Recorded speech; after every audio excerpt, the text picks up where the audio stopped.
You're listening to the We Are Libertarians Podcast Network. Find all of our shows at wearelibertarians.com. You're listening to the We Are Libertarians Network. Learn more at wearelibertarians.com.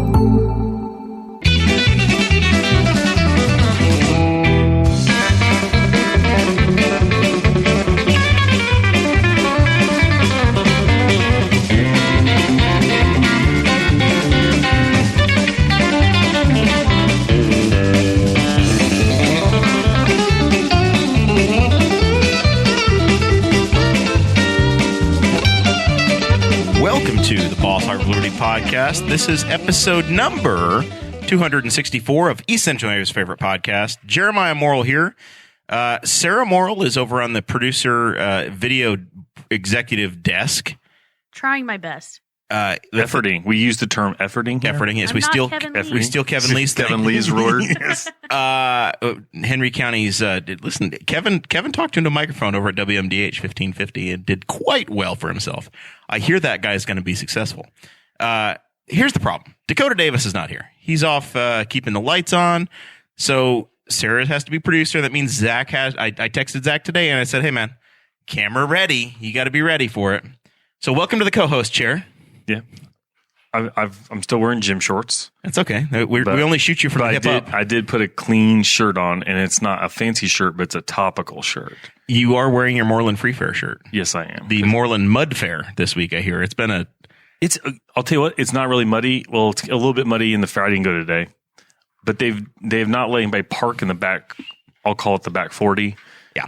Because of the rain. Because every day, about an hour or two before the fair fires up, we get a downpour.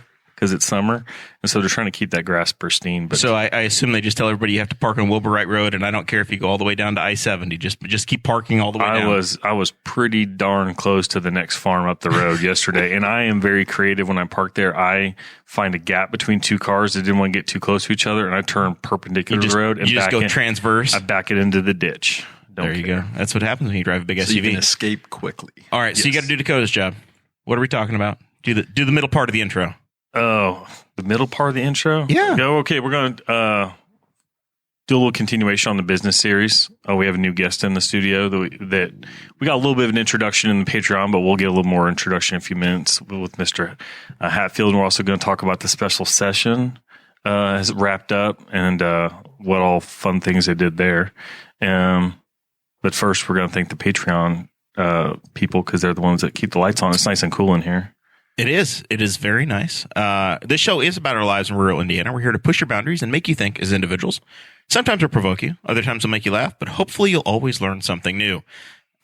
Patrons. Yeah. Christy Avery. These are the folks that give $50 or more a month. If you can name your own price in Patreon, right? You can give $5 a month. You can give $2 a month. You can give $100 What's a month. Mason giving, like 37 cents or something like that? I don't know. We got Stone Aldridge down in Georgia, college kid. He's giving $1.25 or so. Yeah. It's just, you pick, whatever. You get all the content. It's a volunteer society. Whatever you feel like is right. That's awesome. We appreciate you. And it helps keep us on the air. Because of the patrons, the show exists and we continue on. But if you give it that $50 or more a month level, you get your name dropped every episode, and it's fun. Christy Avery, the patron saint of the We Are Libertarians Podcast Network, the Wall Network, helps us out, and since the very beginning she has. I hope she's got an HBO subscription because she's a big Detroit Lions fan. And this is the year that the Lions are on Hard Knocks. They just got on Hard Knocks? They're on Hard Knocks. I thought that they would have been like the fallback, like every year. I don't know. They don't have anything interesting. I'll tell you what, they have a very interesting coach. Dan Campbell, people love. Yes. Big IndyCar fan, too. He took his one of his first year as a coach, wore the IndyCar helmet for his press conference to promote the Grand Prix of Detroit. So. He was the Grand Marshal, wasn't he? Either probably this year or last year. Yeah, he's been around. His players love him. Give that guy jobs if he's going to show up in the NFL stuff or in IndyCar stuff. Just give him. Yeah, just let him ride. Let him drive the 4-car. Won't upset Zach. Nope. Anthony Meyer, thank you so much. He's making America happen, running his truck all over the world. He's been extra spicy with the memes this week. Apparently, he's been very excited about the activities in Florida. And John Phillips, who's our favorite car dealer over at Andy Moore Buick GMC and Fishers. we've been following the progress of his daughter Morgan after her auto accident. We think it was 4 weeks ago today, as we're keeping track. She's heading back from Michigan today, released from the hospital, successful surgery, and now she gets to do the road to recovery. So very excited that Morgan is doing well. So appreciate that. We got some merch, Zach. Yep. We got the T-Chip stores. Yep. I dropped the link already in the chat. So you can find all the links to everything, but we got you tchip.com/BHO1234 and mug. We still have the face mask gaiters, even though that's not much of a thing anymore. But I know that Dakota would tell everybody to go get the color changing mug because it's still ridiculously low priced. So go check out the merch. It's good. Fall's coming. It was 59 degrees this morning. Get your hoodie. Jesse Riddle texted me and said he's not coming tonight. Thanks, Jesse. only 46 minutes late, Jesse. It was a flyer. I tried. I was extending the invite. I said, "Hey man, if you can make it cool, always got a chair for you. It's good." He texted me, "We're on the air." Let's congratulate Jesse on being the latest person to ever cancel for the show, having done it 46 minutes after he should have been here. He never officially. He kind of half backed out. He accepted once, and then he said, "No, I can't." So it goes either way. That was great. Oh boy, Tom Jopkins says there's audio issues over there, Miss Producer.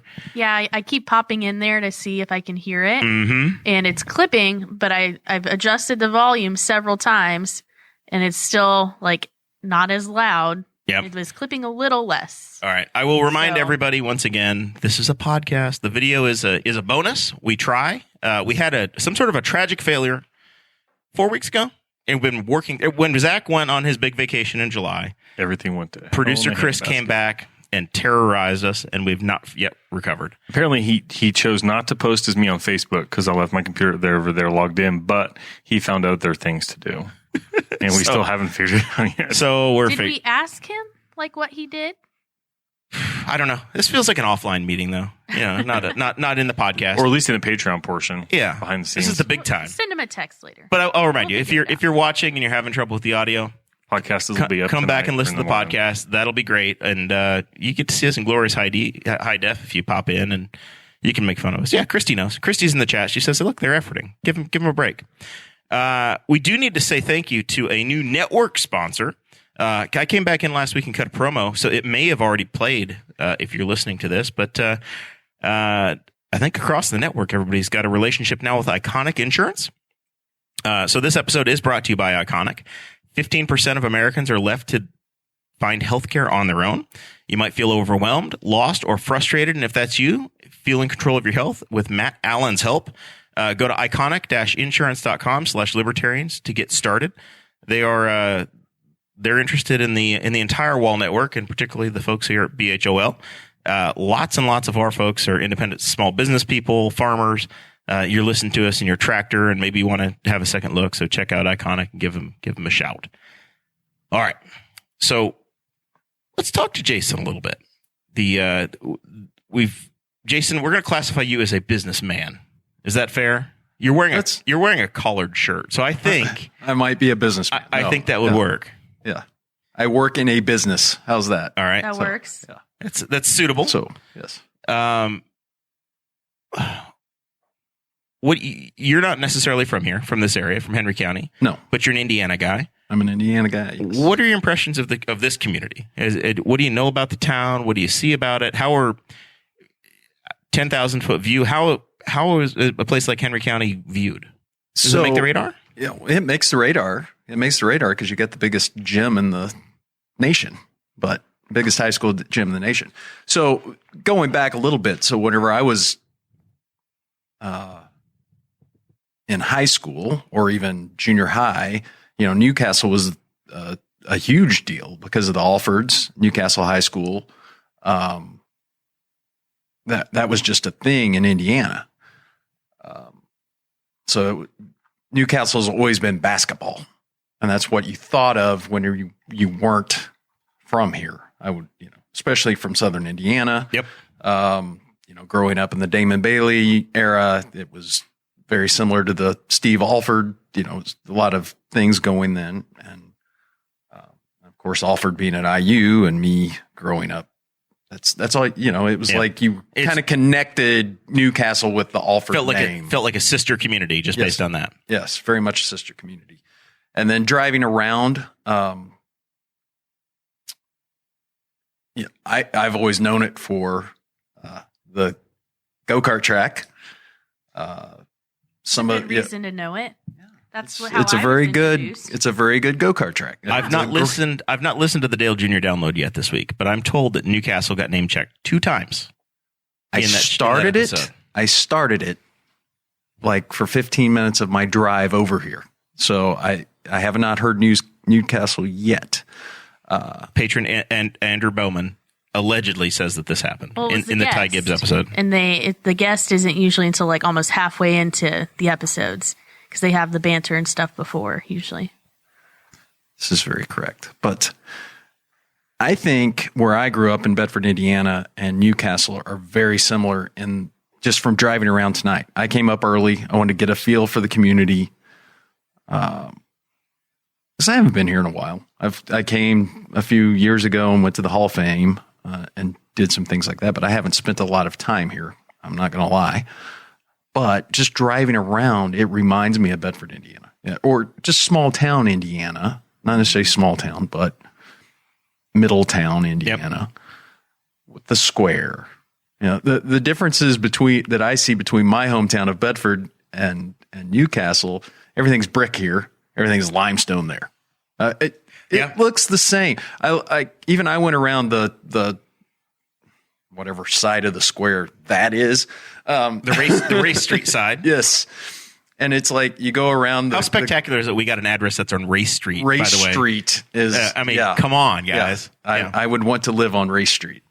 But it reminds me so much because there's a gap in one of the blocks of your square where a building, I assume, used to be there, and something happened to that building, whether it was, over the years, the age of the community, just like Bedford. There's a gap. But what they've done in Bedford in the last 5 to 10 years is they've made that a green space and like a community space, a community center.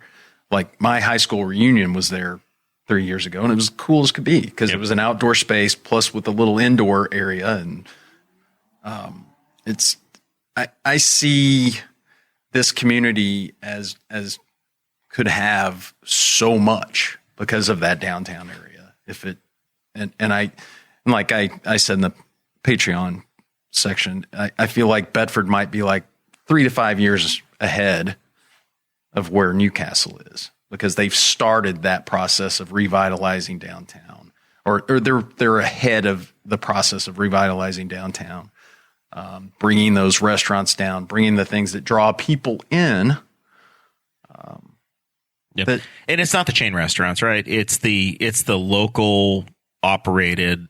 You maybe have 1 or 2 locations, so something like we have with Primo down here, or the wine bar or the Twin Lions Line Bar. It's got to be somebody local that takes an interest and has that special location. Exactly. It's the Cheers. Yeah. It's the town tavern. You're not going to have right. Applebee's isn't coming downtown, and you don't want them downtown. You don't want them downtown. Yeah. Let them stay out on the interstate. But no, you don't want that. You want the little place where your neighbors are there. So you walk in and people there, and it's my wife and I, we have our little haunt in Carmel, the Woody's we never sit at a table. We go downstairs to the bar, and we see people we know, it's like, that's just the little secret place that we go to. The back porch is the secret in town. It's a great secret. It's a good one. We have a bar. So you got the downtown area, and there's a bar behind on the street behind, and it's the back porch bar. It's off one of the buildings, and there's no signage on Broad Street, good, bad, or ugly, but it is truly the local spot. Very nice. And it's newer. It's 2-3 years old. Yeah. And they've been fixing stuff up. They've got like an outdoor area back there. Yeah. They have, the bathrooms are really nice. They have like a grill there so you can actually eat food. It's like grilled things though. So think like hamburgers, grilled cheese. I couldn't tell you where the door is because obviously I've never been there. I just know that there's a road back there and there's like a path. I don't go to just bars. I don't drink. Rear entrance of Primo. Yeah. So they do have they've got a food. They've got a grill there too. Yeah. Turn yourself up a little bit, by the way. You're too quiet. I've got a question. I don't know how plugged in you are to like the progress that's being made in Bedford. Are there people that also kick and scream when there's change made? Because that's what we kind of fight here. Like we had there's the hole you're talking about, and then if you go on up, we lost like a block, and there were like maybe a building or two left, but they were not in good shape. Questionable. Some people think because they think it was a conspiracy theory style. So we took a whole block and turned it into a plaza. It had lost several of the buildings. Some roofs have collapsed, but like. So now it's a nice plaza. They have the farmers market there. There's a stage. We put the Christmas tree up there and stuff. And it's a great space. It's a wonderful space. But there are a lot of people that every time the community tries to do something downtown that requires like an update or a change, or they're like kind of kicking and screaming about anything. I'm assuming that that's kind of a common thing anywhere. But I didn't know if that was something you're aware of. A lot of the historical buildings that would have been in downtown Bedford were lost to fires, so a lot of that. I mean, like the hotel was not recoverable. It had a fire years ago, so a lot of that conversation probably happened whenever I was a kid, and I don't think it's as much now. No. I think. Thankfully, we haven't had a fire that's been taking anything out. We had one building that got taken out a couple years ago because a car hit it. And they couldn't fix it. It was a brick building, and it took the corner out of a brick building. And they're like, well, this is a bummer, but we can't fix this building, so it's going to have to come down. And it got turned into a bit of a parking lot, but it was not a big building or anything. But it's always fun driving through older towns and seeing, like, do they have a town square? What's it look like? And then they're all kind of getting – I think people are starting to see the value in you're not going to outbuild – like we have State Road 3, which is where all, like, the – grocery store, Walmart is and stuff. All of those always look the same in every town, and you're never going to have somebody move. Oh, look, they have like the Rural Kings right next to their Walmart. But if you can build your downtown up and have those cool local spots to go to, the really good towns put the Rural King in the old Ames. Yeah, our old Ames is a storage facility. But no, it's Rural King. No, Rural King was Hills. That was also Ames Hills. I haven't heard that in a long time. No, you're thinking of the God. What the hell was it? Val. Val. Yes, the Val is where your storage facility is. I think it was something else before it was Val, though, or something in between. But yeah, the cool downtowns are really. Those are kind of worth going and seeing. Like we've gone and walked in like downtown Zionsville, like the old part of Zionsville, and it's like that's a cool area to go see. And people will move or visit a town for that. They're never going to go visit because of like I don't. After a while, I outgrew going up to Muncie to go to my Galliard. You know, that's kind of the same main drag that every town has. Everybody has an Olive Garden and a, we don't have an Olive Garden, and I wish we had. But we have. But I'm cool without having Texas Route. Primo is a cool spot, and it's fun to go to, and you know the people that are there and stuff. So it's always fun to see those different towns. And when I drive to a different town, those are the parts of town I want to go to see what's going on. So there was some salacious news this week. And I will say that it revolves around some of this improvement we have. Newcastle's getting in Culver's, and I think they have a workforce they need to be tapping into. Because across the parking lot from the Culver's is the Hardees, and there was the most horrific the Hardees story I have.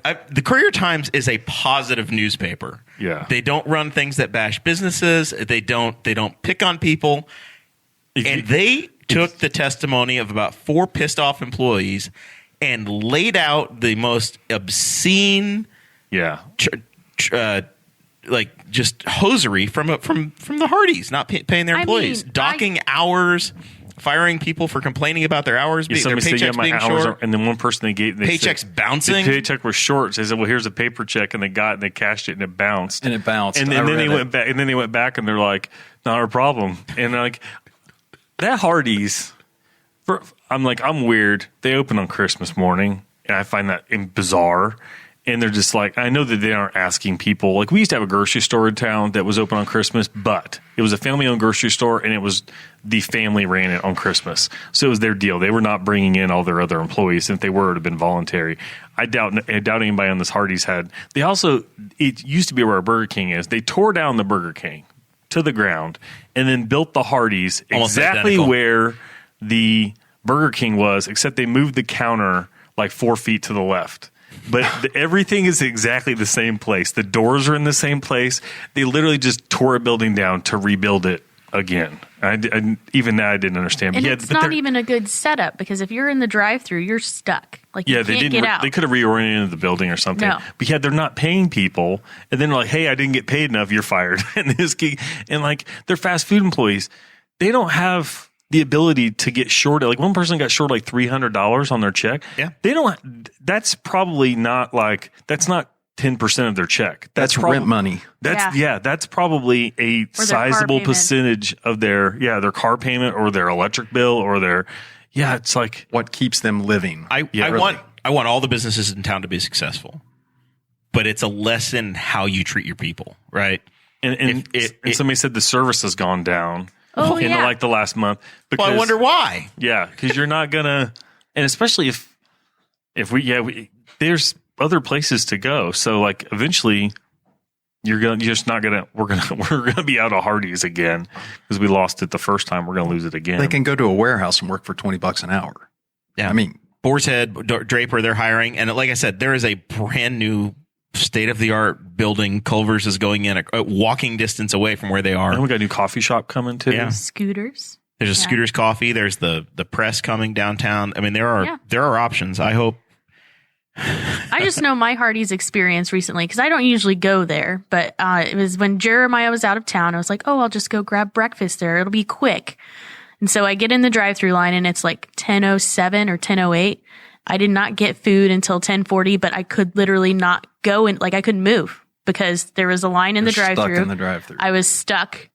There was no way for me to get out.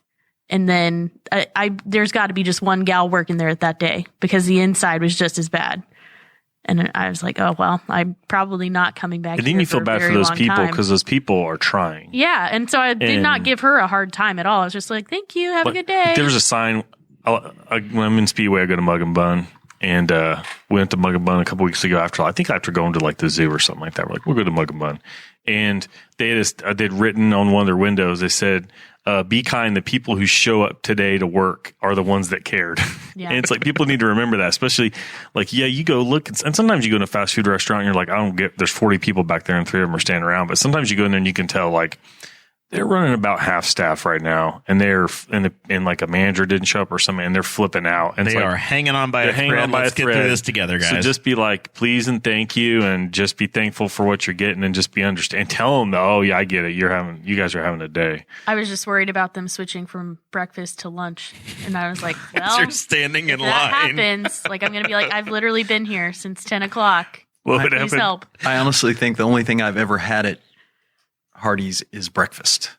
Oh yeah, I never go there for dinner, but breakfast, man, those tater rounds and croissant sandwiches are the jam. Mm-hmm. So I don't get them very often, but yeah, if I'm going to Hardees, chances are it's breakfast. When I was a kid, Hardees was still a chicken place, and I don't think they had merged with Carl's or whatever. Chicken, but they used to be. They were fried chicken. They were just like a KFC back when I was a kid. Tenders are really good. They did have chicken, and they had like the char grilled burgers, and then they had moose cups. Whenever I was a kid, like they were the original cup that had like the giant 32-ounce Cokes. Oh. And we take them to the Stone City Mall and have beer in them, and as teenagers or whatever. But yeah, I think drinking the beer out of the moose cups. I've probably gotten something other than breakfast there, maybe 1 or 2 times. Probably the 100 times I've been there. So the takeaway is take care of your people. They'll take care of you. Especially in this market, eventually they're going to have other options to pick them up. Like there might be somebody from Culver's who just sits outside and says, disgruntled, we need good people. And the Courier had an article today said the hiring has gone great, and I think they've got 65 people already onboarded and ready to go that are training in Richmond. But yeah, is it locally owned? The Hardees. I think it's a franchise. I don't know. I'm not familiar on all the details. I just know that things are not well. No, you gotta take care of your people. I've never seen a story like this come out locally. We've had some places do weird things, like when we had our Little Caesars came and went, and when it closed the last time, whatever, disappeared for a few years, they just locked the door. Like the corporate or somebody just came in and just changed the locks on the doors and didn't notify anybody ahead of time. Like people came to open it the next day, but those people Now, that's not nice. That's not a good thing to do. But you did not pay them for work that they were doing. This isn't 2007. Like the employer has so little control versus the employee of the showing up and threatening you and firing somebody, especially in that industry. I'm going to walk down. I've got to have another job in an hour. Yeah. Like it's insanity to me to try to treat people that way. I can't hire anybody. And to work in the warehouse, like to work in an environmental setting for less than $22 an hour. I mean, like a technician, younger kid, $22 an hour to process, waste, but not in a good environment in a air conditioned warehouse for my teams and all over the country, but can't get people. You've got to pay them. It's amazing. So surreal. All right. So that's the local business update. The main theme of this show and what we had planned was we are going to do a State House wrap up. They've signed, dined, they've adjourned. Tom Saunders is finally retired again. We had him on the show, our state representative. He was thankful. He was excited. He was done. And then he got called back and he had to go be a legislator again. And 2 bills were passed. The governor had called for inflation, something to deal with essentially. I think the gas tax was actually the biggest thing that they were trying to deal with. And the state was sitting on about $6 billion in between the special session being called and then going in. This abortion social issue, the Roe versus Wade thing happened. So both of them got taken up. We're gonna deal with this on the economic side first because that's less of a disastrous spiral into God only knows what. Senate Bill 2 came through and it did a few things. It says everybody that the governor had proposed a $225 tax refund per taxpayer. They ultimately said $200 to everybody. So whether you pay taxes or not. So if you're a Social Security recipient, if you're on disability, whatever, $200. So a married couple is going to get $400, and allegedly that's going to come through next week, maybe. I know there's some people that were getting $125 that still haven't received them yet. That would be me. Here's the problem, Jason. They ran out of paper. Special paper. I know. Special paper. And I always pay taxes. I never get a refund, so they don't have my. The state apparently.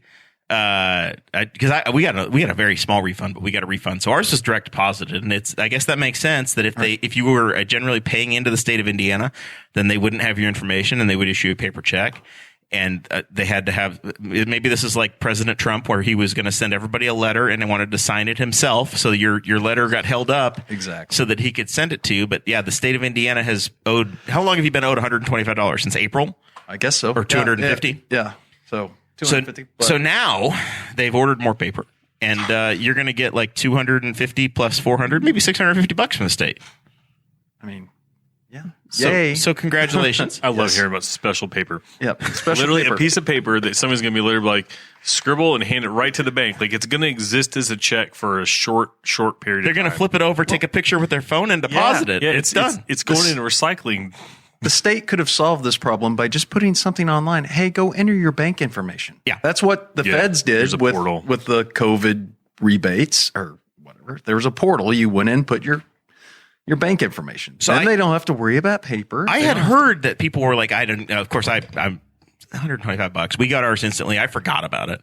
And then there were a few people that I work with that are like, yeah, I just don't have it yet. And I'm like, are they doing in waves? Or are they trying to give it back? And so, but it turns out that it was a paper shortage. Yeah, I read that, and they still don't know when. So, well, sorry, we're trying to get special paper. Your money can wait. Like, I hope you really don't need this too bad. It's got to have this special watermark to be legal. And then there's a couple of other things that are included in Senate Bill 2. They said, we're going to cap the state gas tax at 29 cents per gallon until the end of 2023. And children's diapers are getting exempted from sales taxes now, which I know we exempt groceries, but somehow somebody died on the hill of we're going to exempt diaper purchases. I think there was a little bit of a shortage because I know there was a formula shortage, but I think diapers were also affected. Which does that mean we're having a baby boom? Probably not. I think it just means there's logistical issues. I don't know. But yeah, then the gas tax thing, they capped it. But since we're not in the $5 range, the price of gas in this town starts with a 3 again, thank God. They're not approaching that number anymore. So the 29 cents is dropped down. So it's probably, well, yes, they did put a cap on it. I don't think it's actually going to hit it. And hopefully if we've plateaued or leveled out, we've got this receding gas price now. That's probably not going to matter. It's just how they calculate sales tax on top of the regular gas tax. Yeah. You get a little of everything. You get all the different versions of it. And what's going to happen actually is every month they recalculate the tax. So we went into August, it dropped. Now as the gas price is dropping again, we're going to get to what comes next? September? I think it would check the calendar. September is the next month. Just in time for Labor Day. When we get to Labor Day, they'll drop the gas. The gas tax will go down again, and the state will say, "Hey, drop it another 5 cents or 10 cents or whatever, Mister Station Owner," and you'll get a little more. They'll be like, "Great, stop getting blamed for it." Because I bet I didn't know that it was that the state gas tax was that variable, that it was going up and down all the time. Because they didn't say anything until they said that it was going up to 61 cents. I was like, "Oh gosh," but I didn't know that was a monthly adjustment. I just that's the sales tax number. The use number or whatever is per gallon. They the 16 cents or 13 cents or whatever per gallon. But yeah, the state sales tax side of 29 cents, they're going to hold that. So yeah, it's in theory it's gonna matter, but wouldn't it have to be above $4 a gallon normally to get? Yeah, I think he would have to be. I mean, you'd have to do the math, but what's 7 cents a gallon? Per. Yeah, it'd have to be like a little over $4. Yeah, a little $4 over and change. $4. And that's not including the tax in there, like the true gas tax. Yeah, the federal tax of whatever 20 some cents plus the state 15 cents or whatever's in there. I was just so excited to see a $3.60 fill in the blank cent gas sign on the way over here tonight, and I was like, oh. Now, Zach, you and I use Get Upside or the Upside app now, and they've killed it. It's down to a penny a gallon again in town here. Oh, so they don't have the big buffer. I haven't used it in a couple of weeks because I thankfully had stopped driving everywhere all the time. So I did have to put a bit of gas, but I didn't use that. I just used my Speed Rewards card to help give the Speedway a little money, except that's not even them anymore, I don't think. So no, I haven't used the Get Upside. But yeah, it was for a while. It was really good. It was like 12 to 15 cents. I think I had one fill up that was like almost $4. I believe Mr. Penske's going to tell you that you need to go ahead and switch over to Shell. Our Shell in town, though. No thanks. I think we've got multiple. Where's the second one? There was a British Petroleum that was Is it Shell now? That's now a Shell station. They've changed a bunch. It was a Conoco or something. Yeah, that was a Conoco, or that's. It used to have a turtle. There was a turtle involved at one point.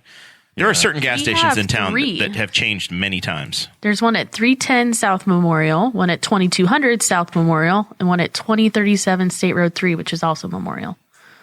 Where's the third one? That's what I don't know.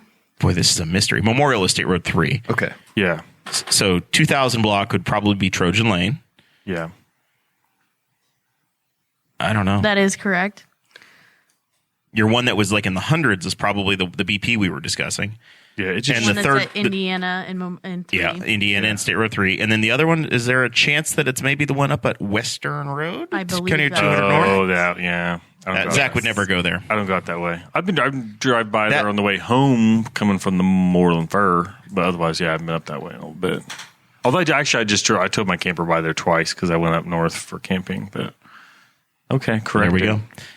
That was a Red Barn when I was a kid, and a Marathon. I think it was a Marathon for a while too.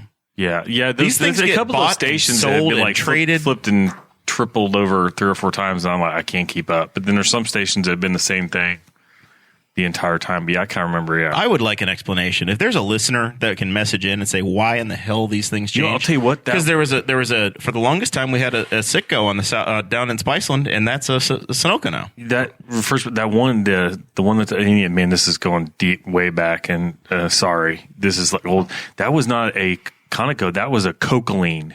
Yes, Cocaline. Kokolene. Kokolene.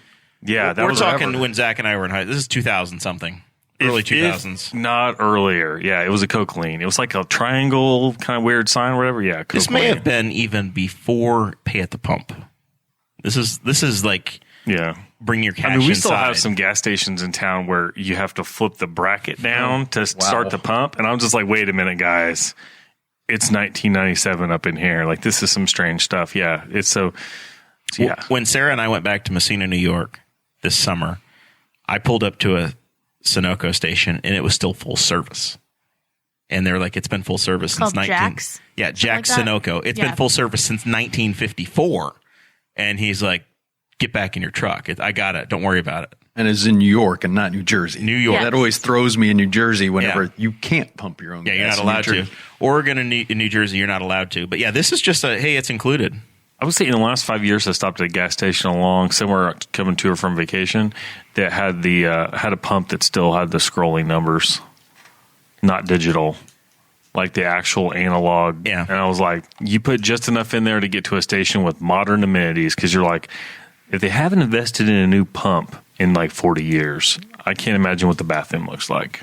You just run as fast as you can. All right, one last quick side story here, and then we're going to move on.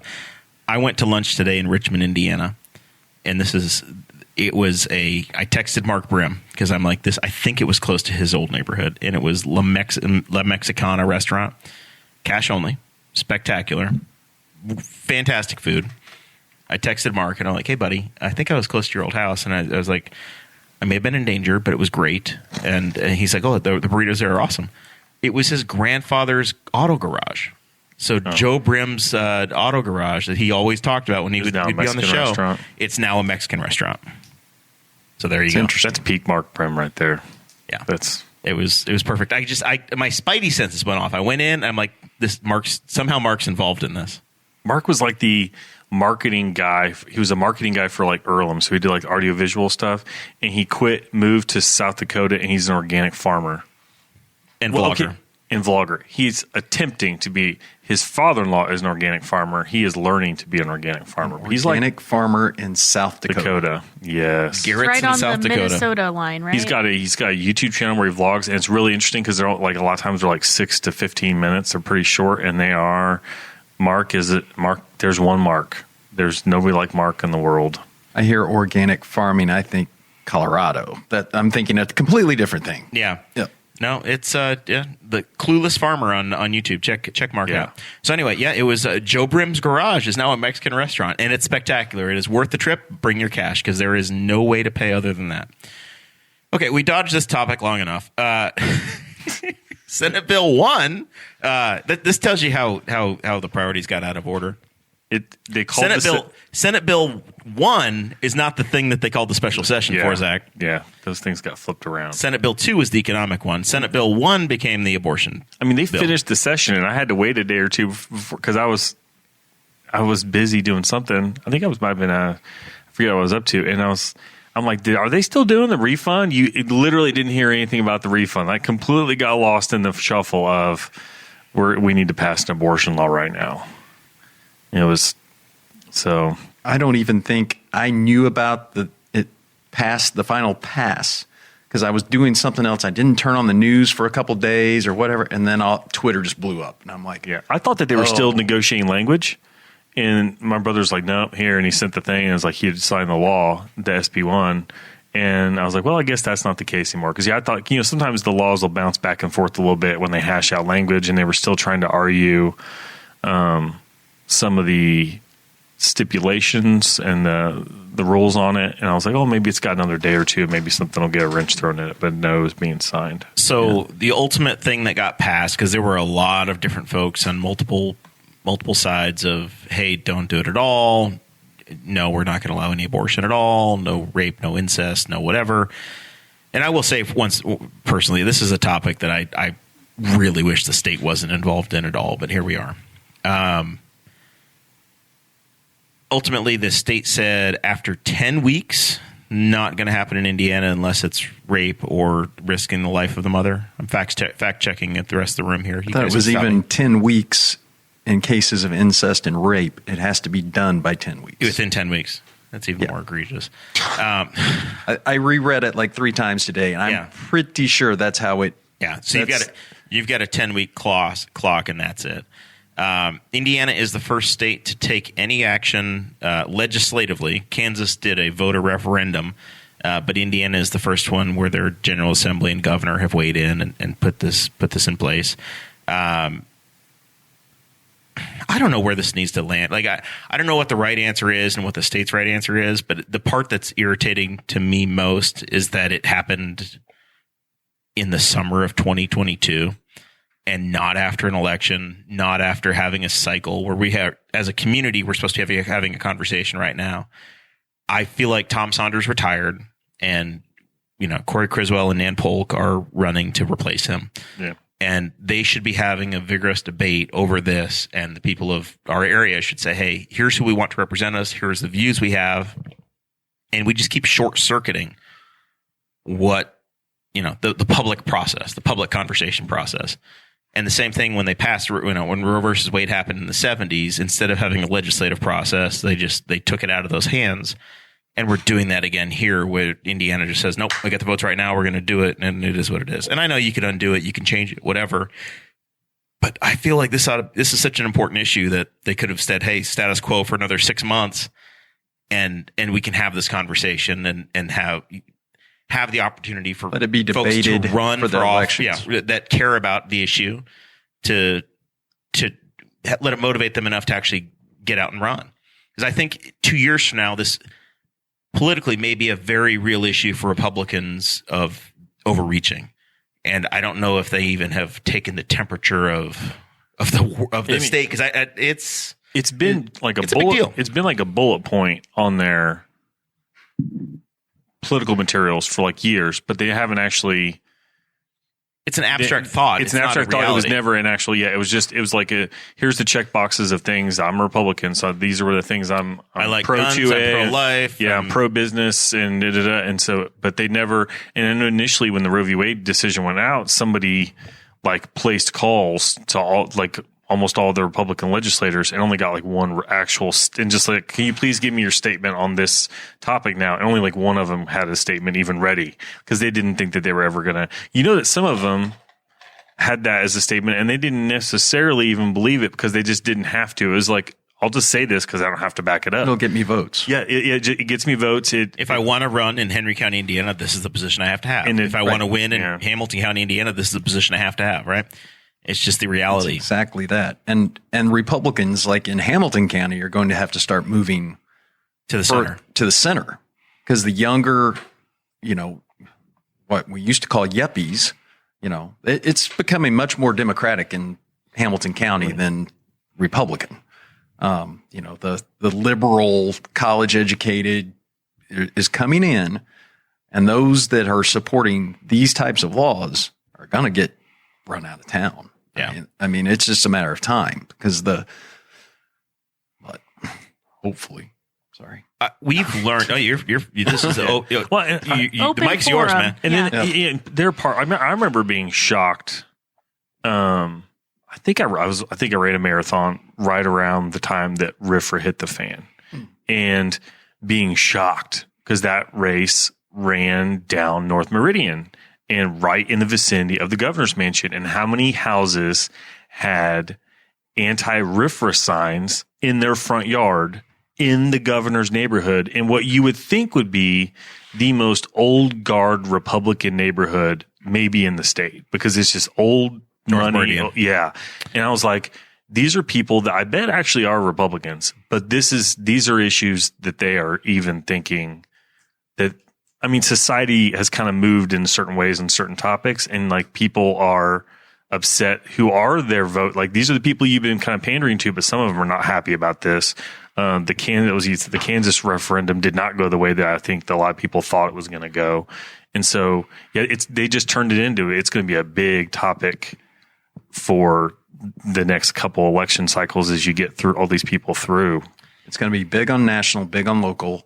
The thing that I thought of immediately was RFRA. I was like, did our state not learn a damn thing from RFRA? Right. Yeah. I mean, that was a cluster. And we're going to get to this, I'm sure, but like with Lilly and Cummins coming out, it should have came out a little earlier, but. Exactly. They were involved in the political process with RFRA and pushed their weight around a little bit. And it seems like they didn't do it until after the fact. Like in this situation, you didn't have the time. Yeah, it was literally 3 weeks. But there was a state. I knew that there was. I looked it up because I was trying to. Because somebody said, they should have said this a couple weeks ago, and I kind of would tend to agree.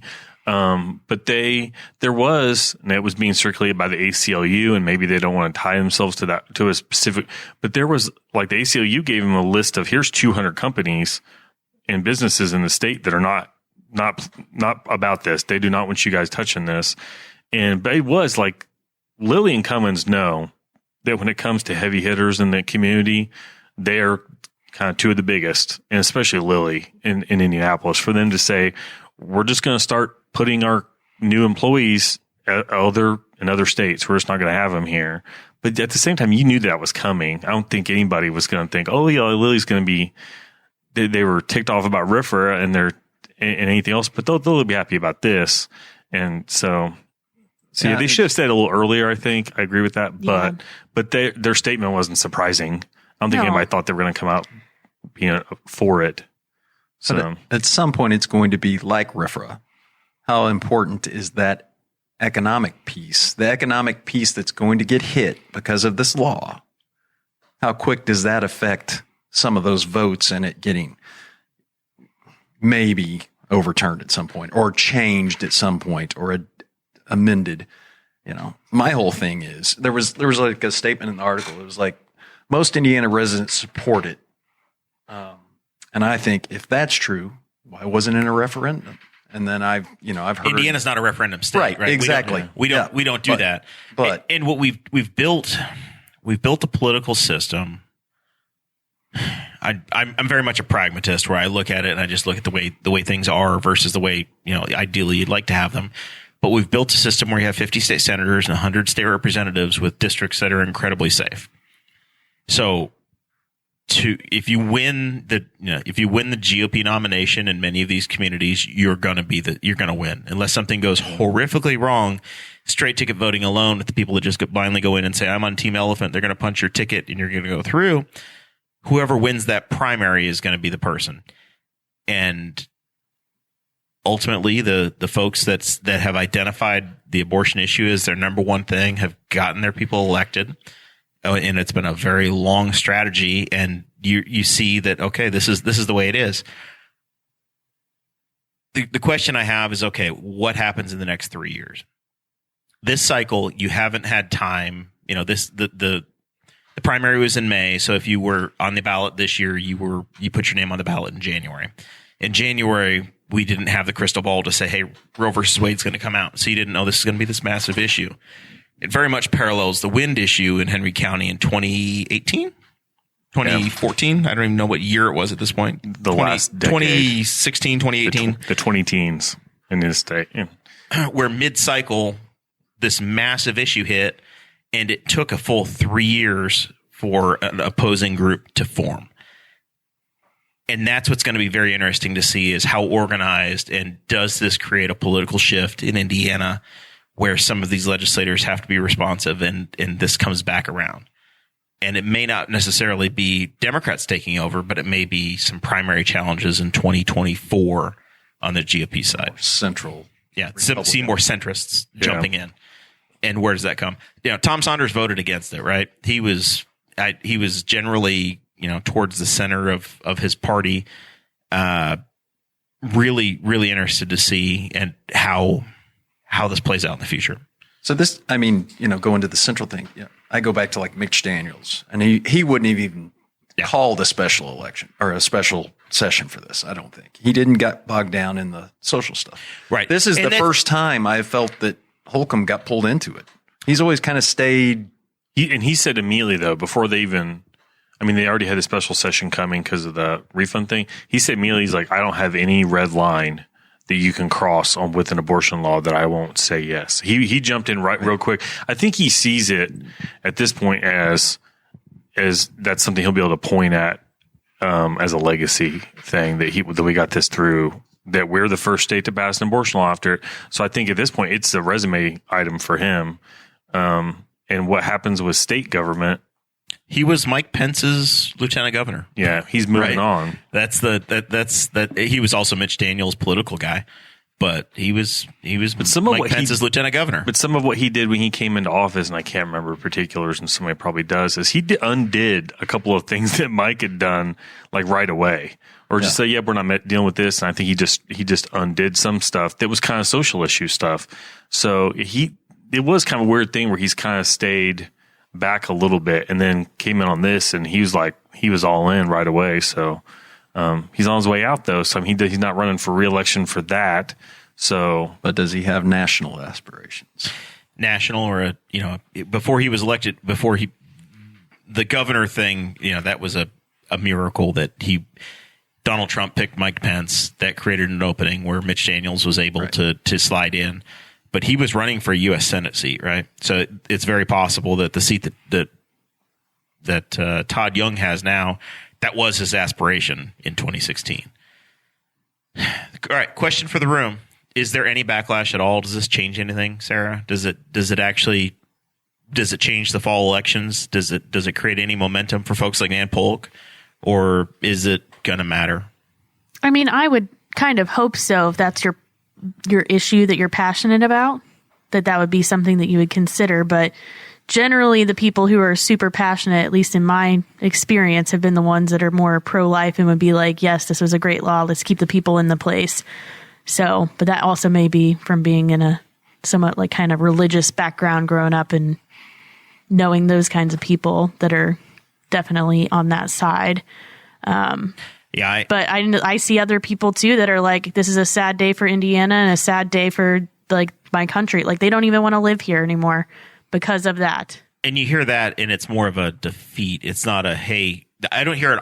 You don't hear the activity coming up. I don't see much political excitement or operation or a different solution from that crowd necessarily. It's just I think it's an emotional response. It's just a shrugging. No, it's an emotional response of, this is something that really can affect me, as a female person. Like, that's something that can affect me. So it's generally females that I've seen that have been very upset about it. And that's definitely, I don't want somebody telling me what to do. But at the same time, it's like, okay, like this issue is something that really shouldn't be a decision for the legislators. It should be a decision for the female and her doctor, Yeah. Jason, do you think that there's an economic blowback coming? Or is it a storm that's going to come and go, and it is what it is? I think it's going to not bring top talent into our state from out of state. I think I think there's going to be an economic hurt in the universities. New Jersey kids coming to IU, out of state kids coming to possibly one of our universities. I really do you think people think about that though? I mean, it's oh God, I got to decide if am I going to go? I got 3 job offers, right? Am I going to move to Atlanta, Nashville, or Indianapolis, right? I don't think a young person coming here to work would think about that, because they're not. I think a college student might think about it more. I mean, who's more likely to be affected by this law? Yeah, a young college kid. I mean, in my So if you're choosing between Rutgers and IU, you go New Jersey. Yeah, I mean, they might not even think about it though. I mean, I probably wouldn't have at 18, but it's what my 51-year-old self thought of whenever I saw the law. I'm like, oh, if I was helping my daughter choose, I might think about it, but I don't. If she was got in that situation, I would want her to be somewhere where she could make that decision. Yeah, where she has options. Right, she has options without having to jump on an airplane. And my opinion on the law is it's not going to affect somebody that can afford to go somewhere else to do it. Right. It's going to affect. It's going to be a law that affects those that can't pay to take care of it, and so that creates a whole nother issue that flows in. So, but I kind of got off track there. No, that's what we're here for, Zachary. I don't. In what you kind of said about the way that the districts are, I don't think it's going to be I don't think there's going to be much shift locally, like in the state level. There might be some here and there. You might see some like incoming elections. You might see some like the more centrist Republican candidate who comes in and is like, okay, I'm going to build this, this, and this. But this isn't our business. We shouldn't be messing with this. And you might see some of that. I think that the more the ripple effect is going to be at a national level. I think that this is going to be ammo for people running for Congress and for Senate to come in, because they could, in theory, come up with a national law. And I know that the president's signed a few things, or executive orders, they've been trying to do some stuff to kind of circumnavigate some of the parts of it, like medications that can be sent across state lines and stuff like that. So, but I think we're it might be like a 2 or 3 year ripple, but I think that there will be lasting effects. But for the state, not necessarily, because we kind of know locally how many people are just kind of straight ticket Republican, just going to punch it and walk away, and they're not going to change anything. So I don't know how much of an effect it's going to have. There might be some swing areas where it is, but I think turnout will go up too, especially among younger people, because it is something that I've noticed people my age are super passionate about, and it might get them out to the polls. Because I remember, when Jared ran for office in 2018, it was all old people all day. Yeah. Well, and that's what I would hope that. Who do they have to vote for, though? What candidate is going to make them go, yes, I'm turning out for them? They got to figure that out. That's what I would hope comes out of this, is the younger generation, people younger than us, get involved in the political process. Get this new generation wanting to represent or wanting to be a part. No one under our age even wants to get involved, really. Why would they? We have some people who've gotten involved locally. I'm 39, and we have a city councilman who's been through one re-election who's 2 years younger than me. Yeah. So he's been in office since he was in this. But usually what happens locally is we have a politician who behaves badly, and so they fire up a bunch of people. And we had that happen the last year. You probably aren't aware, wind became a monster issue here, where it took the Republican Party and just split it. And then our county government literally turned over almost everybody. I think one person, on the county council was around from before when the wind issue. Everybody else got voted out based on wind. And not even their current position on wind, on their lifetime statements on wind. They weren't even allowed to pivot on wind. They made a statement being neutral to wind, and they got lost election. So hopefully that would be great if you act, because I think younger people tend, there are some that are obviously going to be pretty right, but a lot of them, if they're coming out of college, they're kind of tend to going to lean a little bit left maybe, and then that's where you can pull out voters that they just don't count on being there. Mm-hmm. And so I think they kind of underestimate how many of those people are around, but you do have to get them to come out and vote. And I do know when I go to the polls, I'm to vote. I'm not that young anymore, but I'm still one of the younger people in line to vote. I make it to every election, so I would just like to have somebody on the presidential ticket that's not on Social Security. That'd be nice. Yeah, that you don't have to worry about whether or not they're they might not make it to the next election, or should they really, that's kind of thing with Joe Biden is although I have some crazy people on my Instagram that think that he's using a body double, and that the one that the Joe Biden that fell over had legs that looked too good and arms that looked too young for actually to be him. But where you're you shouldn't be running again. You're going to be way old when you get so it would be nice to have somebody that's got some years left. I mean, it felt like Obama was pretty young at the time. But yeah, we're kind of back to just the Indiana 6th district where we are. Greg Pence is our congressman. There is one opponent in his race, and it's Cindy Worth. Looking at worthforcongress.com, she has 6 issues she's identified. None of them are dealing with the Roe versus Wade issue. What she's put on her website as her 6 biggies are good paying jobs in Indiana, public education, clean environment, common sense gun laws, LGBTQIA plus support, and better health care for Hoosiers. So it's a very centrist, very, very centrist, nothing to, and then cannabis reform as well. So 7 issues on our website, none of them dealing with women's issues or with that. And maybe the campaign has said, hey, we're not going to chase after that. We don't think that's the issue we want. But this is the point, is that I think there's an opportunity for change or for people to be motivated. But if you don't have candidates on the ballot in the fall that are preaching that or that are going to drive people out, what's the point? The one issue that it seems like people are motivated about, or maybe motivated about, nobody's talking to them. Nobody cares about their issue. Pro or con? I don't know, but that's the way I'm reading the room right now. It's just going to split further. Yeah, and I think that's going to be part of it. But then also, like, it's not an issue that they've had to think about until the last, month or two. Right. So I'm sure it's one of those where it's like, okay, but at the same time for her, since she's running for that seat, like, that's not something that's going to necessarily matter. And that's why I say the timing is almost, it's almost, if you're looking at it politically, it's almost ideal to have it happen after these candidates are already selected, because the lot is cast. So you have the most amount of time to put it in the rearview mirror. If you're making a political calculated decision, it's not what I wanted for them to call a special session and to do this now, but you literally have 2.5 years before you have an opportunity to have a reset at all. And for a state senator, you have 4.5 years.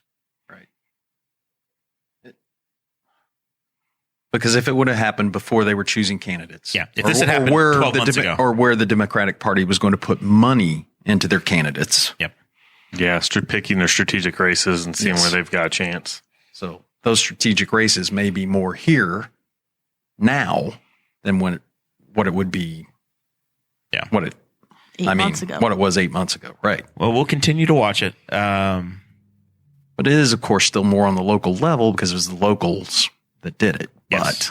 But we'll see. But the federal, there are so many different ways this could go, right? You could, and I think you're still going to have legal challenges across the board. September 15th is when Indiana's law takes effect. I'm sure that there will probably be lawsuits that'll say this is unconstitutional, and we'll see what happens. I'm not sure that it'll stick because there's nothing federally there, but then Democrats control the House, the Senate, and the White House as well. So in theory, there could be federal action as well that could take away the new state responsibility, the state right, which then ultimately ends up back in the courts, and then we'll see what happens. So stay tuned.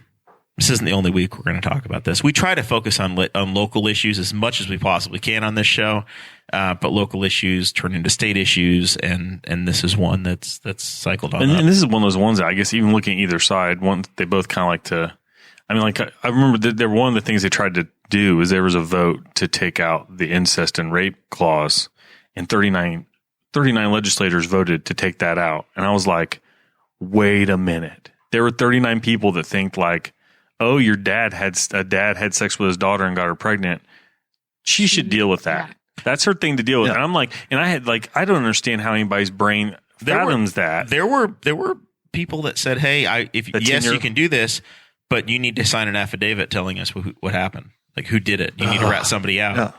Like the 10-year-old, 10 years old. The 10-year-old that came over from Ohio, and that's super unfortunate for that girl. But like that was a situation like people could point at that immediately. And then the other one that didn't get as much press that I heard about was a woman who came over who had to get an abortion to get chemotherapy for cancer. She had cancer, and so then I'm like, that's where the problem with any of these laws is that they shouldn't get into it because you can't write a law that covers every situation adequately. There's too many gray areas. Nuance. Yeah. There's so much nuance to it.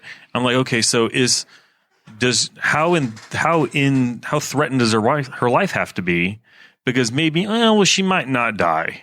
Well, what's the percentages? Like, where is that? And that's a conversation. Who decides that? Do you have to go before a local county judge to get your approval? And then the doctor, because I guess the punishment for the law doesn't really go after the person, it goes after the doctor. So then you have a doctor who's like in fear of his career for trying to do what he thinks is the right thing by his oath of keeping this person healthy and alive. And they shouldn't have to worry about where they are on some side of a law. They should be able to make the decision in their exam room. And if they're both fine with it, that should be the end of it. And so there's just so much nuance to it. And and for the most part too, I know there's some women that are on both sides of it. It's a bunch of old guys making the decision on that. And I have the hard time, like, I don't even want to share my opinion on people like, but I'm like, I'm a dude. Like this is an issue that I feel like there's enough guys that have comments on it that there need to be more women that speak out about it on both sides. But I just can't imagine that too many women want to stick another woman with that. But I think it's women that aren't even in that situation ever. I don't think they have been. So I've tried to be very quiet and let a conversation happen. And instead that's the part that's so infuriatingly frustrating to me is that we haven't had public debate. It's just go. I know it's a hot topic and people like don't want to start fights at family reunions kind of thing about it. But it's like, to me, it's just like the 10-year-old, like that's a shocking situation that we had a local, not local to us, but a legislator. And she was on, she's like, well, we still should have had that stipulation taken out. She's like, her doctor could have decided whether or not it was a threat to her life or whatever. But then the doctor has to worry about somebody calling it in and saying, well, her life wasn't really, this girl should have had a kid at 11 that was not her, that wasn't her choice to have this kid. I was like, this is such a weird thing. It's a very slippery slope in a conversation. Yeah. Like when we were on vacation, it was when Roe was overturned, and I'm there with another couple and my stepdaughter. I think I was on vacation the same week. I think it happened. Yeah. My stepdaughter, who's a nurse, they were both celebrating it. And I just had to I was just like, I'm uncomfortable here. I respect their opinion. Yeah. And I wasn't going to voice mine, but mine's more about the choice. I don't care either side of it, but I want them to have the choice to do it, and I'm not, as a guy, like you said, I am a girl dad. That makes me care because I want my daughter to have that. Yep. But I'm not going to get out and go in a serious debate with somebody that's pro-life. I respect their opinion. I just don't think it needs to be legislated. And I think most people would argue that nobody is pro-abortion. And I would like to give people every opportunity they can to have the resources to never need one. Mm-hmm. But if they need one, most people are in a bad situation. And for them to not have a choice to potentially get out of their bad situation. And then I think it was a congressman said, or some TV pundit said, oh, they're going to try and pass a law that allows abortion at 52 weeks. Well, that's cute, buddy, because if you had an abortion at 52 weeks, that kid's 12 weeks overdue because gestational period for a human is 40 weeks. And so they don't even know what they're talking about. They want to make it, everybody's side's kind of polarizing. Although we have the example of the 10-year-old, they like to tell you that there's kids that are being aborted at 38 weeks that are alive and are essentially being murdered, but that's not statistically true. It's a hot topic and it's just one of those things. But yeah, I just want, like I said, I feel like that's a choice. I don't have the right to take that choice away from somebody. And I'm honestly no different than a Greg Pence or anybody else, some old white dude who has the ability to make, an illegitimate kid disappear at a moment's notice. Well, you're not 50 yet, Zach. I guess Producer not. Guffey thinks you are. I heard a radio ad for Congressman Pence, and it's the first time I've ever heard his voice. And he's been on a rep for Shocker. I've never seen him talk. I've never seen him in person. He doesn't show up to anything unless it's a paid private Republican function that you've gotten into. But the first time I was like, oh, that's what his voice. Pence compound. That's what his voice sounds like. Yeah. Down in Columbus or something. Oh, it's up in where Maxentucky and Culver. That's where the Pence compound is. But all right, we are at the point in the show where we start to wrap things up, do final thoughts, clean things up. Sarah, what do you have for us? We are wearing our Team Ashley shirts tonight for our friend Ashley Griggs. Ashley Halcomb now. Or Ashley Halcomb, my bad. Yeah. You didn't even know her as Ashley Griggs. Maybe for 10 minutes. For 10 minutes, yes. Because that's how I know her from Mooresville. She's got a Mooresville connection, Jason, which is hilarious. That is very cool. Because Jason also has a Mooresville connection. That's where his kid is. But anyway, so we had the Team Ashley shirts on. Ashley is completing her first round of chemo. Found out she had breast cancer not that long ago. And we're just really excited that she's done with this first round. She's been a champ all the way through. So... Yep. Yay, Team Ashley. There's not a lot of people I would wear a purple Minnie shirt Mouse with Disney and Minnie Mouse on, a pink Minnie Mouse, but I'll do it for Ashley, and we're excited that she's made it through. Yes. We love her and love her and Mitchell Halcomb, and it's a good first step here. Also, a shout out to L&K Produce for the peaches and tonight's beverage. So, subscribe to the Patreon; you'll find out what it is. There we go. Good plug. You're a heck of a producer, Jason. I hope you've enjoyed this, man. I enjoyed the hell out of it. Worth the drive over. Yes, it was. I'm glad you came this week because we're almost out of roads that go east and west from here. Yeah, I got a little scared because they said bridge out ahead, road closed ahead, but it was in 13 miles, not 13 point or whatever. I had to go 13 miles, not 13.4 or whatever. Yeah. But, yeah. You made it just barely. Well, very good. Anything we forgot? Anything you want to plug? Any this is your chance to hawk your stuff. I don't really have anything to hawk. I don't think anybody's needs waste management services from me. You know, it's funny. A buddy of mine, he works for M&K Trucking, and one of his guys that he works with, like a rep. So he was friends with me on LinkedIn, and he goes, "I'm having a hard time getting my dumpster delivered. You think your buddy can help?" And I'm like, "I'm not even in the trash side of things." I was like, "No, I might be able to find out who he needs to call," but it's like, no. But no, I really enjoyed it. You know, it's my shout out would just be to, how all of us met. It was during COVID. We, it's just this little racing community, and you've got friends. We didn't know each other personally until Nashville last year. Yep. And then it's I feel like I could call you and have a discussion like we did tonight. Yep. And we have very similar backgrounds. I mean, I didn't. New York, but small town Indiana, and some similar views on things. So it was nice to discuss that. That's been awesome. We've enjoyed having you here, and hopefully the audience has as well. And he dressed appropriately. He matches the background over there. And with he the wore wing his and wheel. he wore his wing and wheels. So it's that works very well. It's always appreciated in this building. Mr. Zach Burcham, you got anything for us? It's Moreland Fair Week, so if people, I don't know if you never heard, we have a killer fair at a little town out that way, and it's the only week. I didn't go Monday because I was. It competes with the state fair, and it holds its own. It holds its own. Like, it is a gem of an event, and I know that like every town probably thinks they have one. It's kind of the homecoming for that part of the county because that school that's out there, Blue River Valley, doesn't have a football team, so they can't have like the normal fall homecoming. They do it in the winter. But there's great food. It's the most spectacular people watching you've ever seen in your life.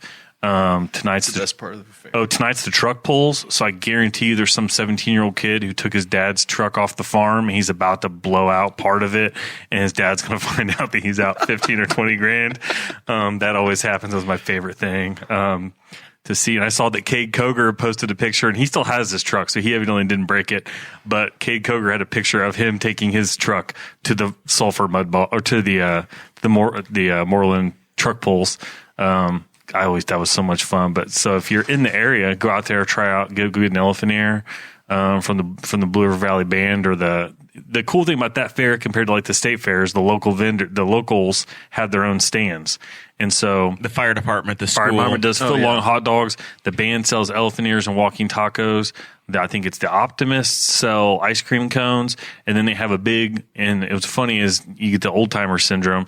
You call them tents. Oh, there's the food tent. The food tent's a building. It's been a building for probably going on a decade now, but they've replaced these tents with buildings.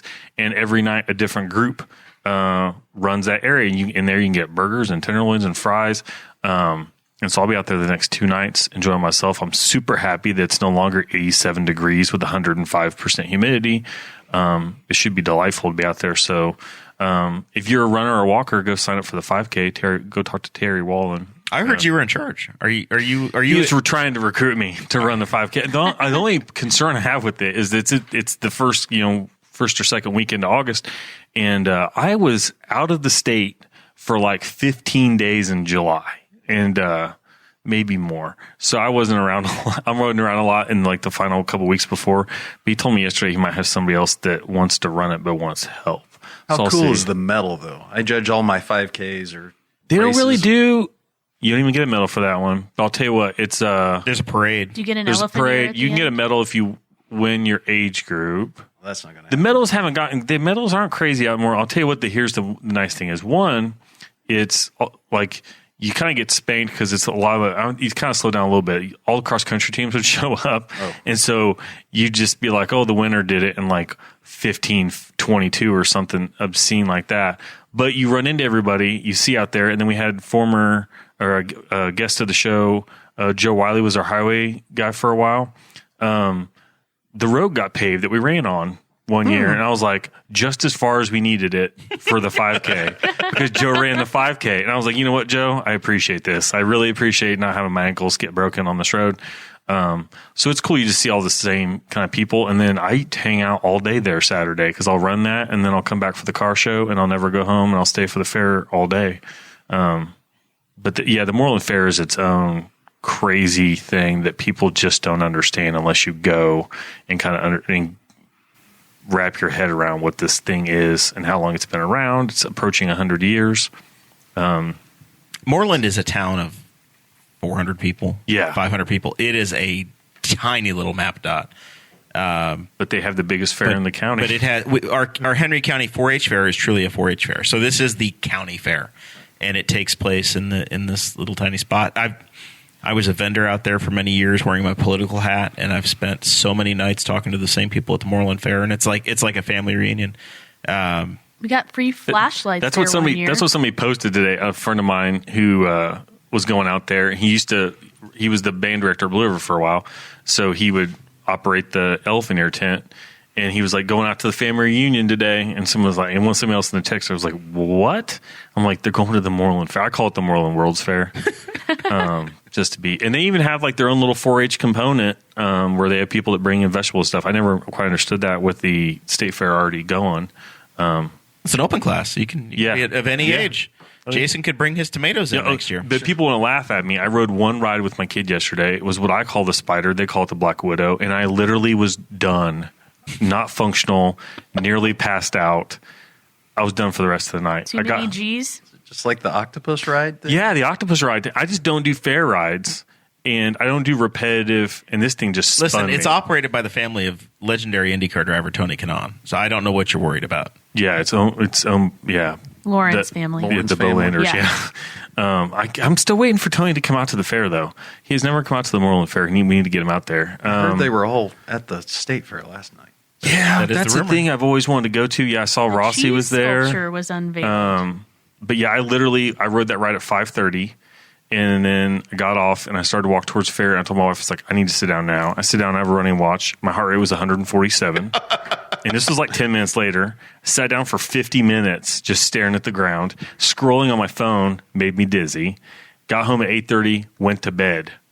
Didn't get out. I got up to I got up to brush my teeth. I still was not great today. I think I can handle roller coasters. It's been a while, but I don't do fair rides. Well, so Zach, we're banning you. You're not allowed. You are such a lightweight. My brother's son's like, let's get another one. I'm like, dude, I can't handle it. I am about to pass out. So yeah, my comically lightweight status of riding fair rides. As our syndicator Chris Spangle would say, thanks for the invite. You forgot to invite Sarah and I out there. All right, well, wrapping this up from my side real quick. This is Sarah's birthday present. We've gotten out of it the last couple of years, but we're back on the train, at least for 2022.